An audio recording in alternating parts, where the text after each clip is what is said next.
Okay, good afternoon, sir. Tapos ko na nga palang i-set up yung yung OBS Studio, which is yung sinabi mo sa video mo noon, ang gagamitin is video capture device tsaka display capture. Then next, proceed na tayo sa gagawin, which is yung force output of subnetting of networks.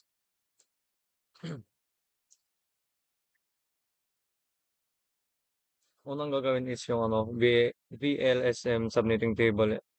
Pangalawa yung addressing scheme. Then una natin gagawin is itong VLSM subnetting table. Ang first step nga pala natin is ilista yung ilista tong number of hosts. Magsimula tayo sa pinakamalaki hanggang sa pinakamababa. Dito nga pala tayo kukuha ng ng number of hosts based on sa given diagram. Una is 900. 900 hosts.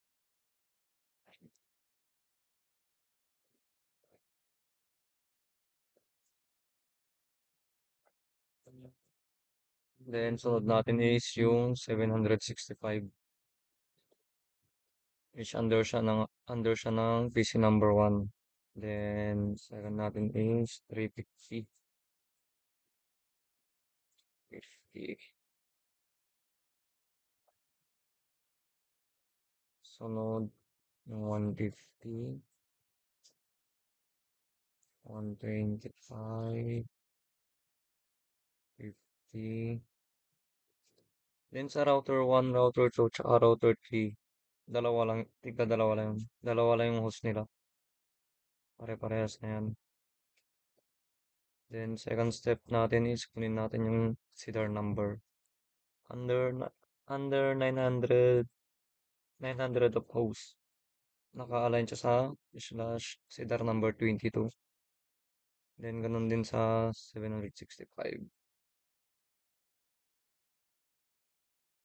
Then sa 350, ang CDR number niya is slash 23.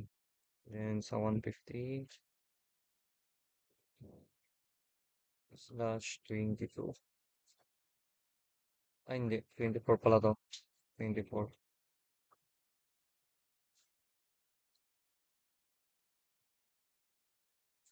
Then sa 125 slash 25. Then sa 50 slash 26. Then dito sa sa router 1, router 2, at saka router 3, under sila ng slash CDR number 30. Parehas yan.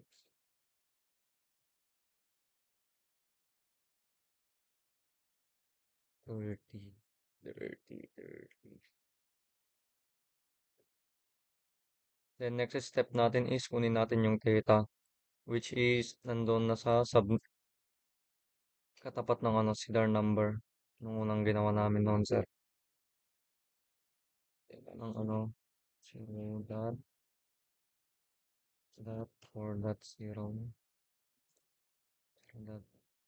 0, that 4.0, that's 23, 0, that 0, that 0,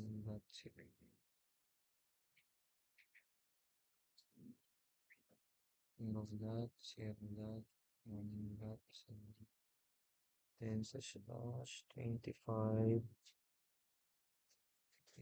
0 dot 0 dot 0 dot 128. Then sa 26, that's 0 dot 0 dot 64. Then sa naman, CDR number 30 is magiging 0 dot 0 dot 0 dot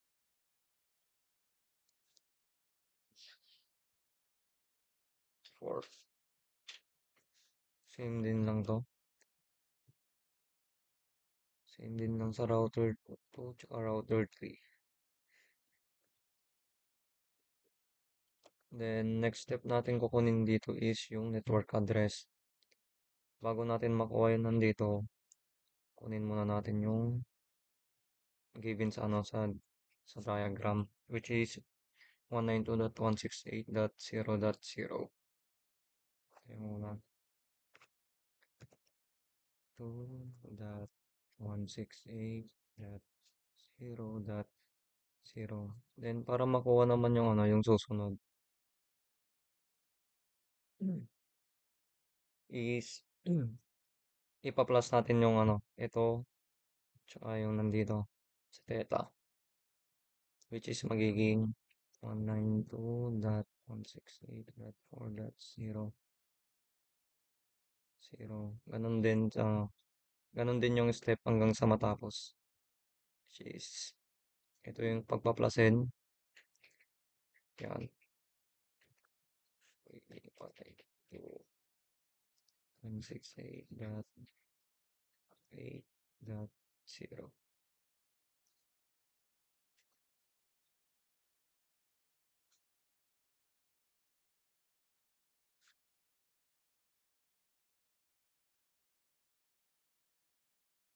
Then 192.68.10.0.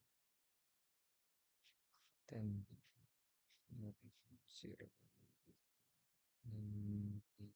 0.168.11.0. Then pag wala nang number dito dito sa ano sa ikatlo sa theta, ang gawin mo diyan, kopyahin mo tong ano, ito, tong huli para may lagay dito sa ano sa susunod na doon sa ano sa number of hosts ng ano 50 sa network address, which is magiging 192.168.11.128. Then sunod natin diyan para makuha tong nasa ano sa router 1, pag-plus natin tong nasa huli ng ano ng network address ng host number 50 sa theta, which is magiging 192.168.11.192. Then semi-step din lang 192.168.11.196. Kaya nakuha to, ito yung pinag-plus ko. Ito. Then last 192.168.11.200.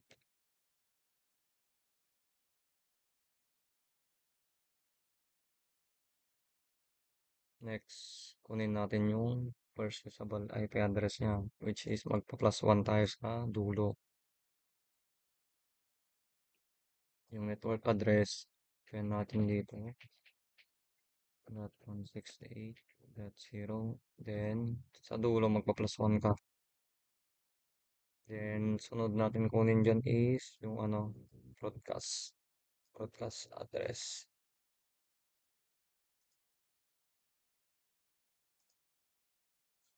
Which is magiging ano siya, 192.168.3.255.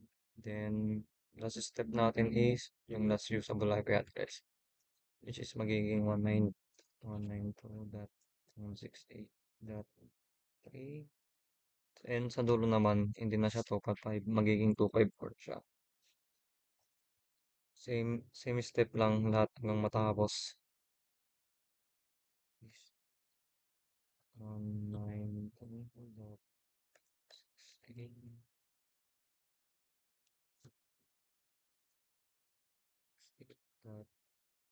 192.168.7.2.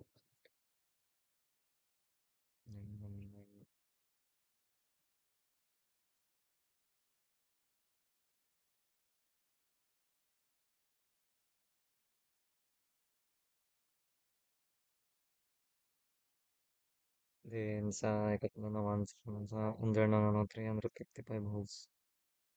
Magiging ano yan? 192.168. that, that, that, eight, that, one. Then, 192, that, 168, that, 9, that, 2,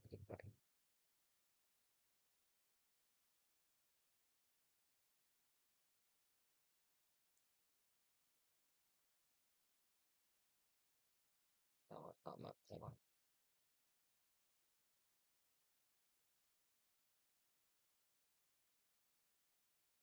9, that, 5,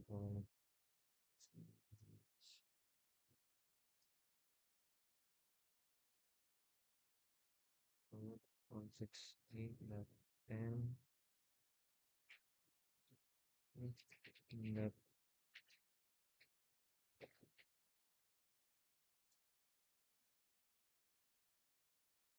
then, 168, that, 10, 10, that, 255.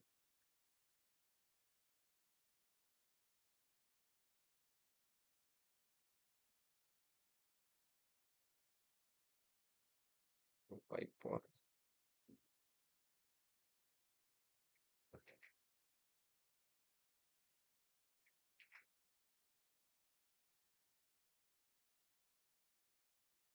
That 168, that 11, that 200 is 19, that 168, that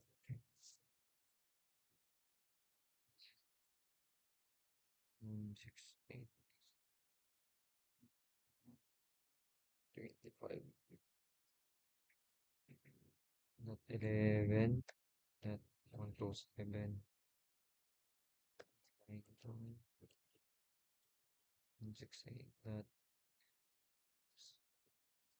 11, that 126,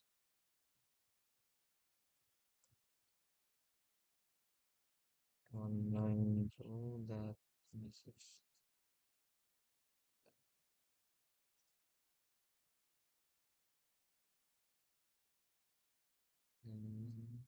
hindi ko naman sin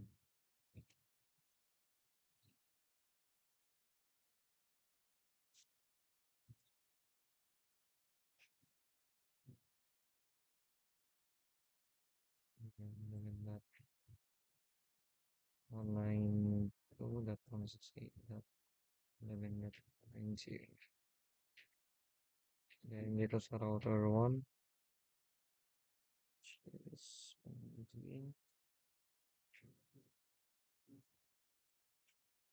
192, that 168, that 11, that 193. And dito naman sa ano, sa broadcast address niya, 192, that 168, that 11, that 195. And dito sa ano niya, sa Rasmusabal, 68, that 11,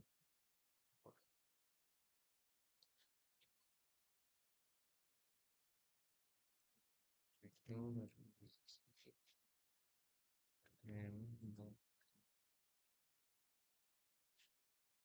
7.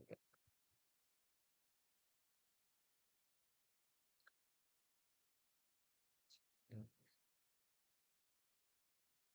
11, that 9, 9, 1, 8, that 1, 9, that 198. Tama, tama, tama. 1,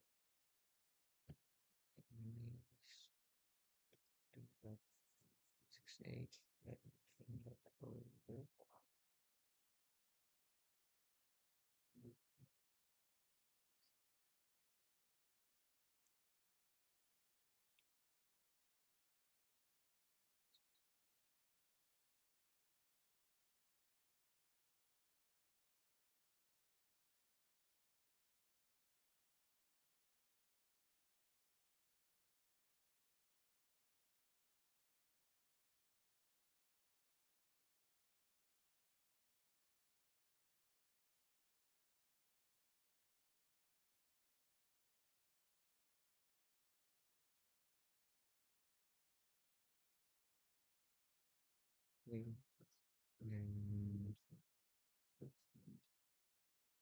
Then, tapos na tayo sa ano, tapos na tayo sa BLSM subnet ng J1. Sunod naman is itong addressing scheme.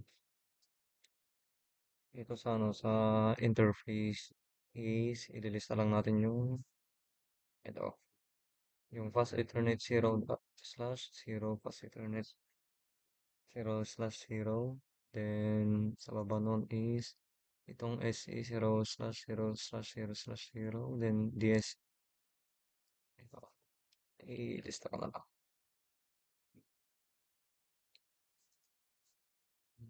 Sa router 1, meron siya 0/0.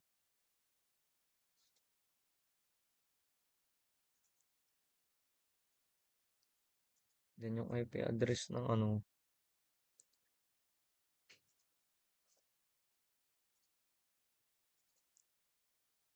then kukunin natin yung IP address niya, which is yung fast ethernet 0/0 is under ng 350 host. So hanapin natin yung 350 host.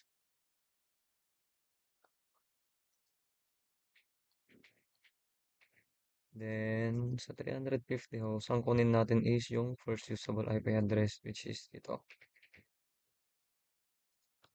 Copy ko na lang siya. Then paste ko dito. Then yung subnet mask naman niya is yun yung 255.255.254.0. Then set natin tong FA01. F fast ethernet 0/1. Then itong fast ethernet 0/1 is under siya ng PC5, which is 125 hosts.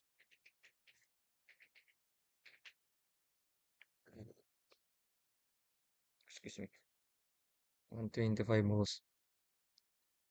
Then under ng ano 125 hosts, kunin natin yung first usable IP address niya, which is ito yung 192.168.11.1. Copy ko na lang siya. Then, pipaste ko siya dito. Then, yung subnet mask naman is 255.255.255.128. Yung default gateway niya nga pala is naka ano na yan, naka not applicable. Sunod natin dito is yung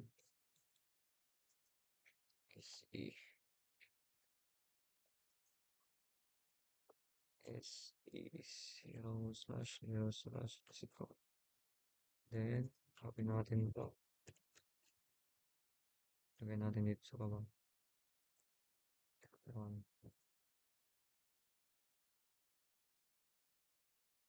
SE.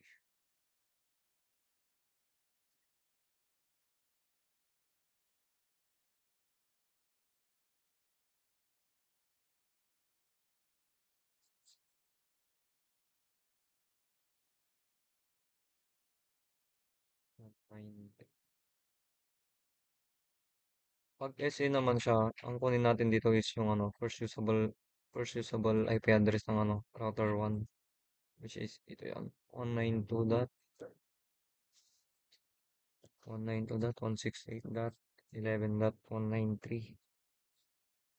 Then, yung ano niya naman, yung subnet mask niya is 255.255.255.252. So, then sa ano naman, pagka SE naman 0/0/1, which is ito yung naka-DCE siya. Ang kukunin natin dito is yung first usable IP address ng router number 2, which is ito yun, 192.168.11.197. Okay na lang natin yan. Then yung ano niya, yung subnet mask niya is 255.255.255.252. Then proceed na tayo sa ano, proceed na tayo sa router set. Which is same lang naman sila ng ano, same lang sila ng step. Then i-ano ko na lang. Kaya ko, kaya na lang natin ito.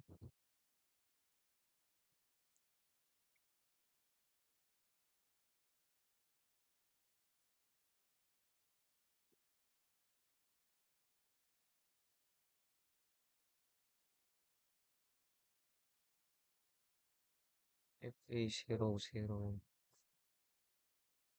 which is under siya ng ano, 765 host under PC1. Kaya natin dyan is 761. Ito, for sure sa balay may address ng ano, 765 host. Yan natin ito. Lagay natin dito sa 192.168.4.1. Then yung ano niya naman, yung tawag dito, subnet mask niya is 255.255.252.0. Then yung F0 slash 1, which is under siya ng PC4 150 host. Then kunin din natin yung first usable IP address nun, which is itong 192.168.10.1. 192.168.10.1. Then yung kanyang subnet mask is 255.255.255.0.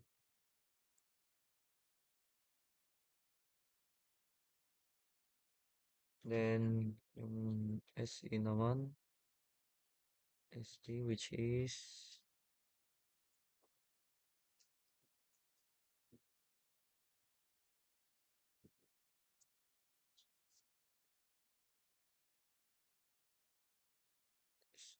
naka-DCE siya.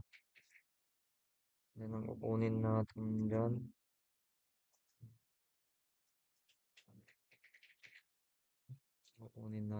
is yung last usable IP address ng ano, ng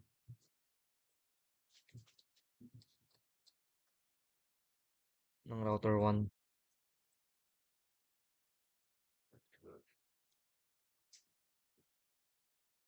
Which ito yung ano, yung 192.168.11.194. Then yung kanyang subnet mask is 255.255.255.255. Then sa SA0/0/1,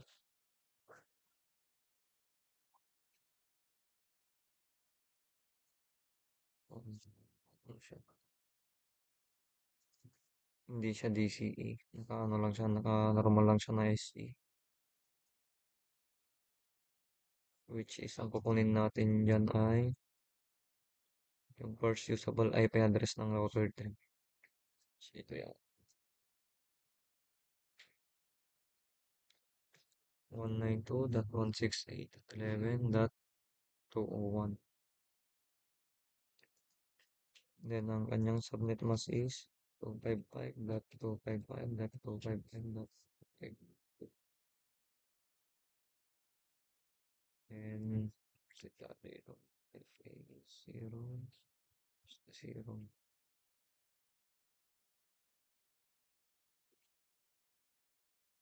then,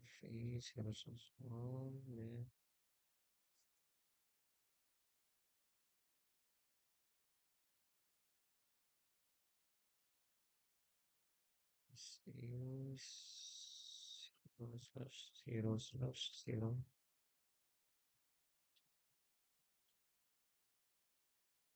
Then one.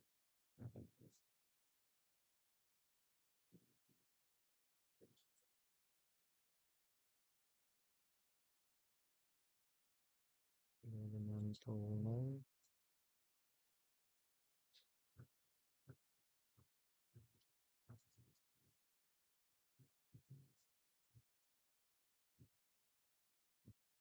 Then sa router 3, under ng fast Ethernet 0/0 is under PC6, which is 900 hosts.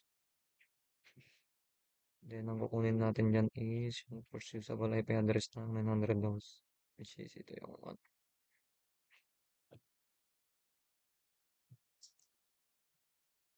192.168.0.0.1. Then yung kanyang subnet mask is 255.255.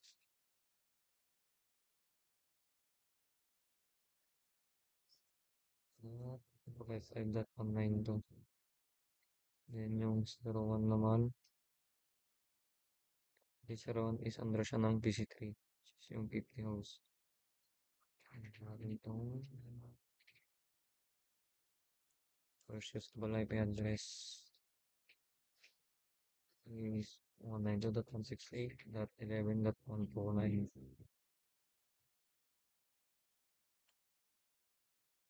Then yung kanyang subnet mask is 255.255.255. Dot,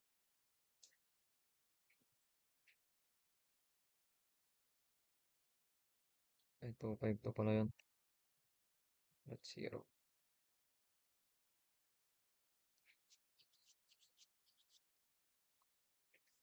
Yung SE naman, which is, hindi siya, hindi, ay naka-DCE siya. Kunin natin dyan is, yung last usable IP address ng router 3, which is, ito yung 192.168.11.202. Then yung kanyang ano naman, subnet mask naman is 255.255.255.252.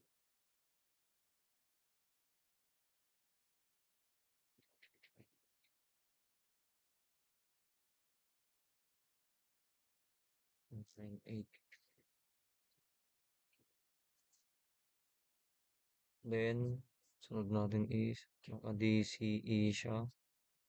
Which is, ang kukunin natin dito ang kukunin natin dyan ay yung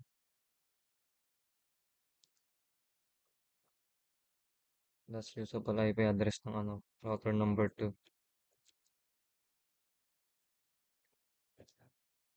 Which, ito yung ano, 192.168.11.198. Then, yung ano niya naman, yung subnet mask niya is 255.255.255.252.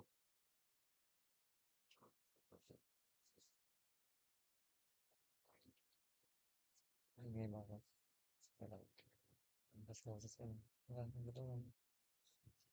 Okay, sunod natin is lagyan natin ng ano, IP address ng ano, PC0. Ay, PC1 pala. PC1 hanggang PC6. Kung 0, yan na natin yan. Gawin natin NA. Wala naman tayong PC0 eh.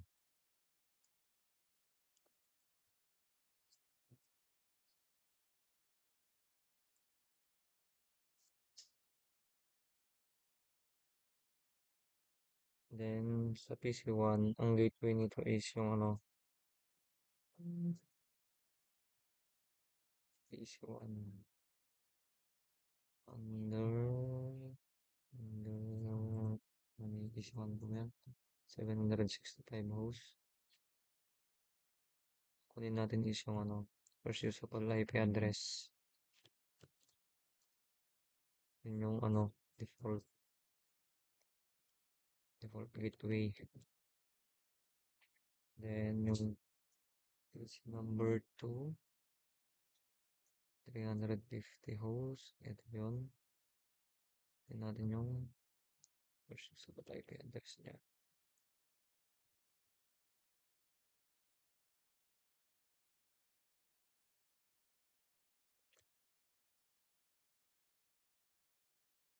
Then PC number 3. PC number 3 which is under siya ng 50 host. Tignan natin yung first usable IP address.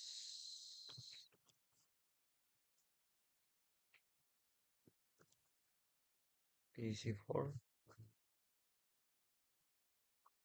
There's no 150 hosts. Tignan natin siya yung first usable IP address. PC5. Under siya ng 120 hosts. Then, kunin natin yung first usable IP address.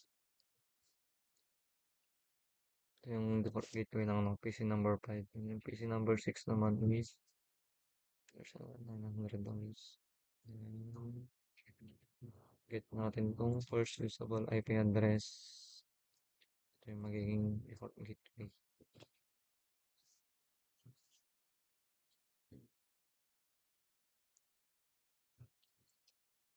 Then, sa IP address na naman, IP address ng PC1 is 192.168.4. Magiging 10 yan.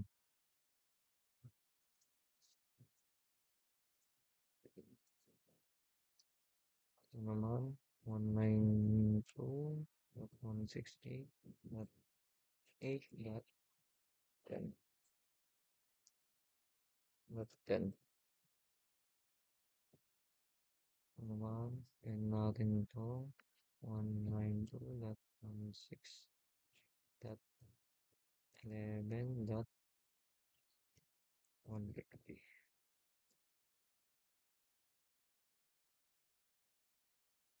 Then, 192.168.10.10. Then, PC5 ay magiging 192.168.11.10. Sa PC6 naman is magiging 192.168.0.10. Then, yung subnet mask ng PC1 is 255.255.252.0. Then, sa PC number 2 is 255.255.255.0. Then, sa PC number 3 is 255.255.255.192. Then, sa PC4 naman, magiging 255.255.255.0. Then, sa PC5, ang subnet mask ay 255.255.255.128. And last, PC number 6 is 255.255.252.0. Then, tapos na tayo sa addressing table. Bali, ito na lahat yun.